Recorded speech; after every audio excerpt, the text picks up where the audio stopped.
Hey, you... ah.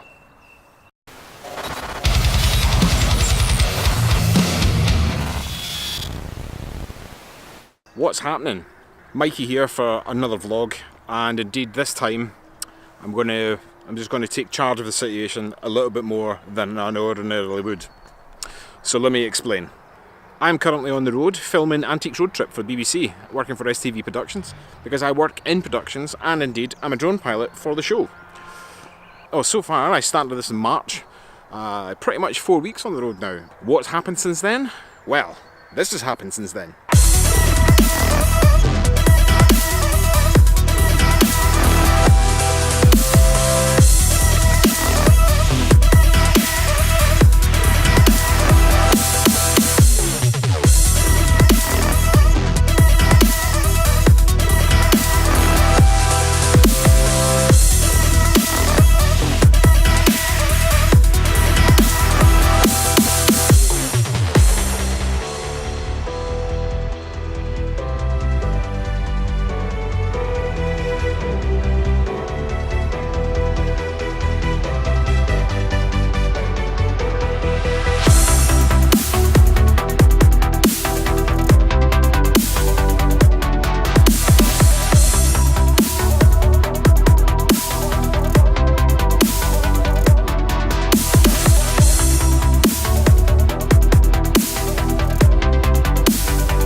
Working on the Antiques Road Trip means I literally do a road trip, travel all around the UK. My trip started in Eyemouth and we did the sort of southeast coast of Scotland into England, because we were in Berwick-upon-Tweed as well, and it moved up through the Central Belt, Glasgow into sort of Aberfoyle, Stirlingshire neck of the woods, up towards Aberdeen, across to Inverness and back all the way down again. Then eventually crossing over the border into Carlisle and Kendal, and then towards Liverpool, Manchester, and I'm now currently in Rotherham. So as you can see, I get around a bit. What I was hoping to do was vlog the experience, but as I found that working in TV and then trying to be a creator at the same time isn't actually that easy, and depending on what I'm doing of a day really depends on whether I can do this or not. So the format basically of the show is this. If you don't watch Antiques Road Trip, that's okay. But basically it is 5 legs that are filmed together in order to give the viewer at home a week's worth of antique shopping.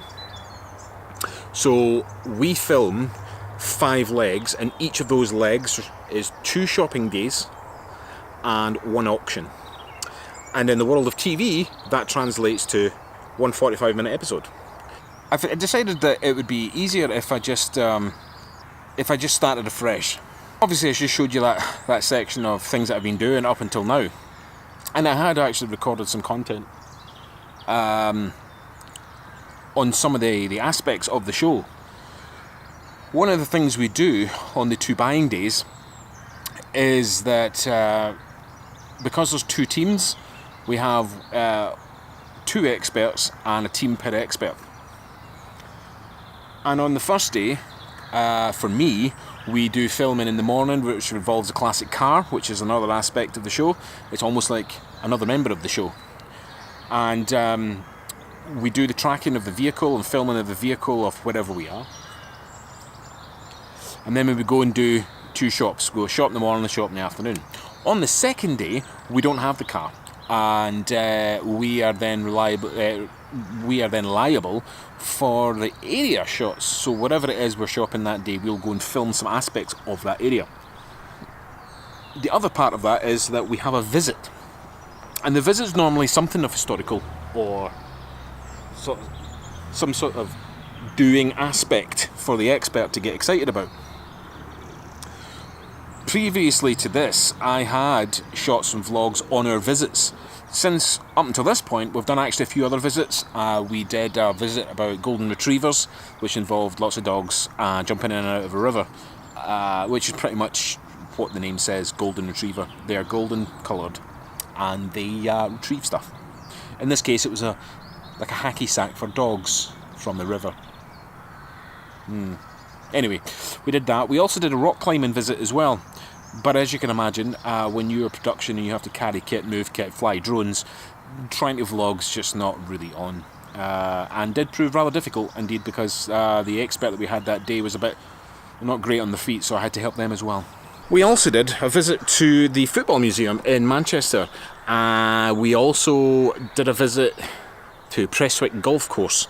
So as you can see, we did quite a few, and we've been to a few places.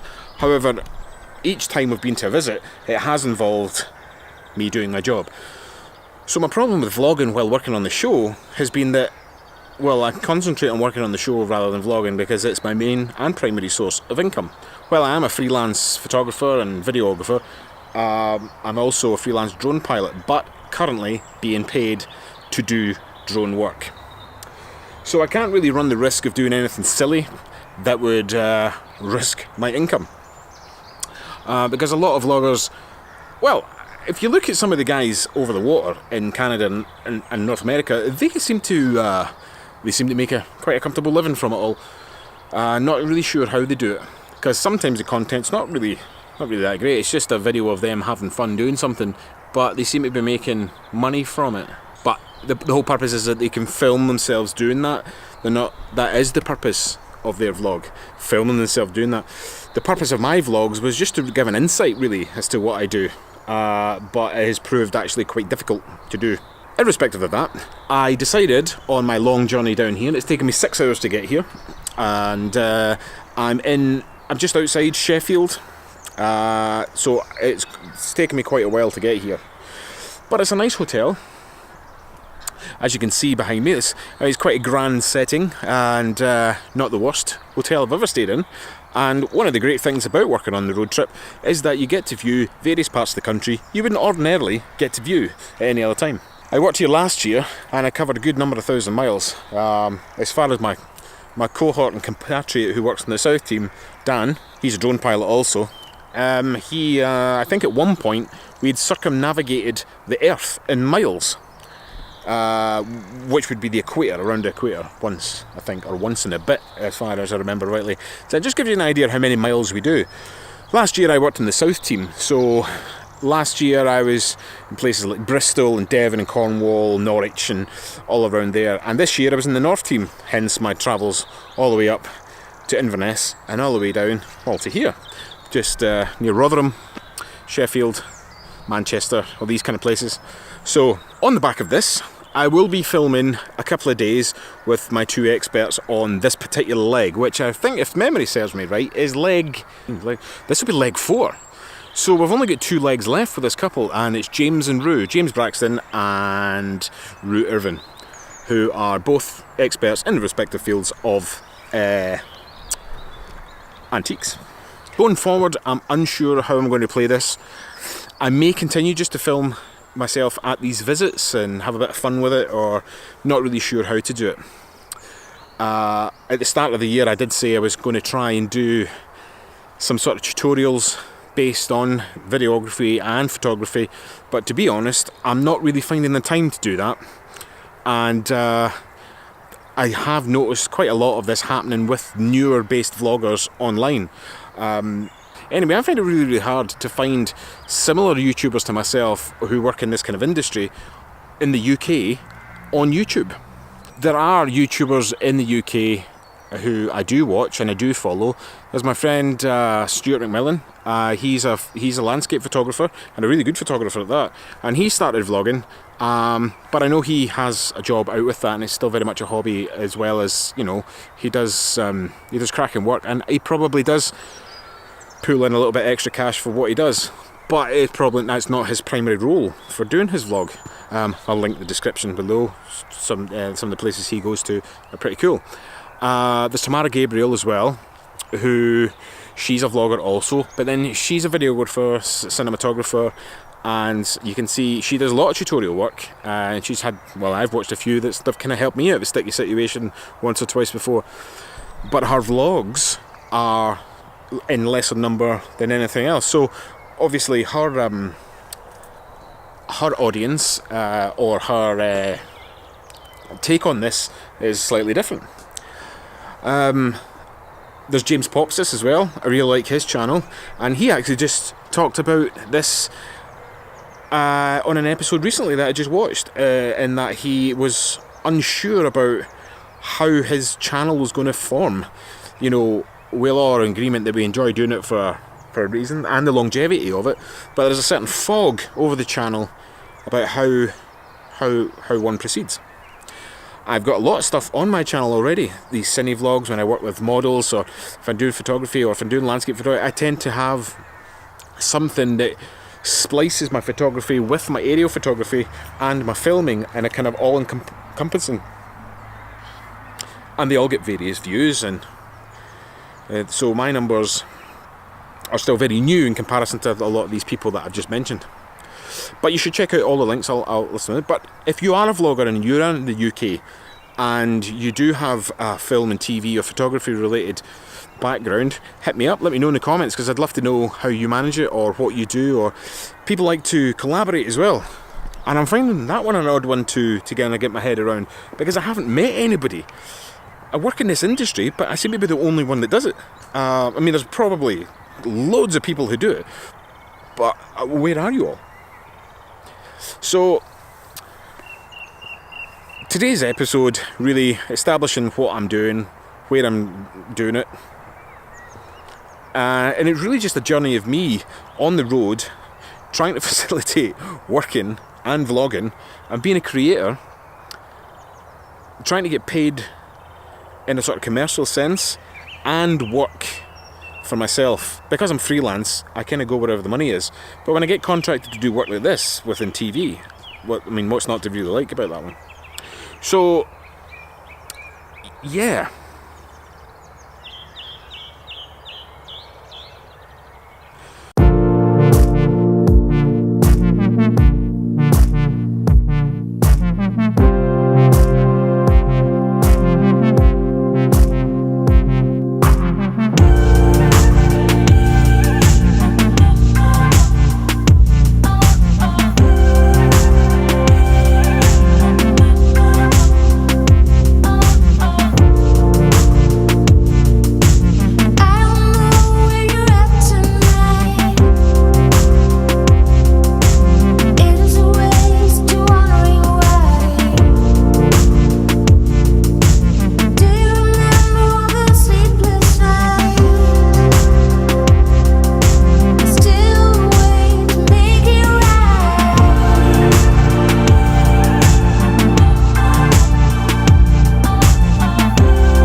So,